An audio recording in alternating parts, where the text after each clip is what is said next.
I'm Raghav from Surat. I visited the Nandagram farm in Gujarat and I was wanted to know something that I saw was unique to the 21st century.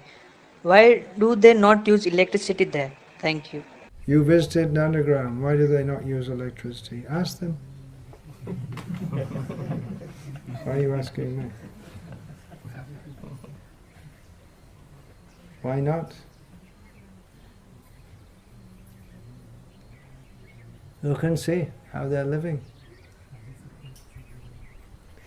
You can get, no doubt, these modern conveniences, life is more comfortable. But to get that comfort, you have to accept so much discomfort. So you can come home to a home with a fan, electric fan running, which is cooler in the summer. You have to work hard all day.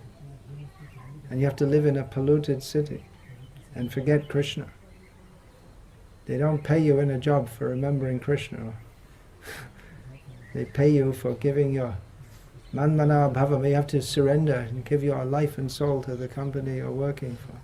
So there are some, no doubt it's a more comfortable life in some ways, but then you have to accept so much discomfort.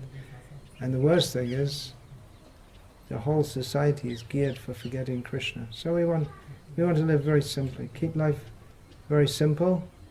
Otherwise, once you get electricity, then you want to have so many so-called facilities, and then bring in the washing machine, and the computer, and the internet, and you have to pay for it. Then you have to go out from Nandagram every day to do a job to pay for it all. Or you may think, well, why am I working like that? Why am I working on the land? I can earn more money in the city. So then the farm becomes a suburb of the city, that's all. As we've seen in many of our ISKCON farms. The people, the devotees live on the farm and they go and work in the city and come back. And the whole point is lost. So to understand the answer to this question, first of all, you have to understand what we're doing here in the first place. Why are we here? What's the point? The point is to conjointly develop Krishna consciousness, and we find that no electricity is more conducive for that overall. If you can understand the point of living together in Krishna consciousness, then everything becomes understandable. If we don't accept this point, then we won't be able to understand anything. But actually, even there are so many non-devotees who prefer to live off the grid. Well, they live off the grid, but then they produce their own electricity locally. They like to live simply away from the cities. The city life is increasingly hellish. People don't feel safe even in their own home. They don't. Yeah. I had an interview last year. I was in England. I had an interview for some local newspaper about the town I grew up in. So it's presenting me as an unusual ex-resident of Hemel Hempstead. So he asked what I used to do. I used to go and play in the evening soccer in the park, but I think they don't do that nowadays. People, they're afraid to let their kids go outside because they're afraid they'll be kidnapped, molested, murdered. So they keep their kids inside, and their kids sit at home and play computer games and become obese. And so they're afraid. It's such a society, they're afraid to let your children outside. Another reason you may be afraid to let your children outside is to breathe the air. It's so bad.